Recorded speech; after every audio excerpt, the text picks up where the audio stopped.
One of the first salamis we created, we've changed the recipe a few times, but it's just like a traditional Italian salami made with fennel. The fennel flavor is very, very classic. Fennel's in a lot of different salamis. This one's a firmer salami, so the harder ones we like to do thinner. On these lamb salamis, we make 4 different ones. We make the Selway, we just call it lamb salami so it doesn't confuse anyone. That one is like very simple and it's very, you can taste the lamb.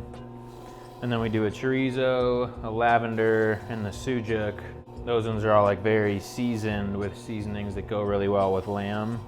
You're not covering up that gaminess, but it pairs well with it. Lamb versus pork. Pork's a lot pinker. This also has a lot of seasoning that just makes it a little more colorful. I always gotta test the thickness. Yeah, we'll go a little thinner. All right, we're gonna slice up some prosciutto. One of my favorite meats. It's just the whole leg, salted, cured, and dried for about 8 months. Sliced real thin, super delicious. The key ingredient is the pork. You need good pork. If you have bad pork for prosciutto, you're gonna have bad prosciutto. This is the spicy beef bresaola. So similar to prosciutto, it's the whole muscle, cured and dried, but it's beef. We've been doing this one a while. We started off pretty early doing bresaola because we started with mostly beef products and then moved into pork. It's gone through a few renditions. This one's kind of a spicier, not as super spicy, but we put some red pepper flakes and paprika and cayenne pepper on it. It has a nice silky texture. Really hard to cut with a knife. You pretty much need a meat slicer for this one.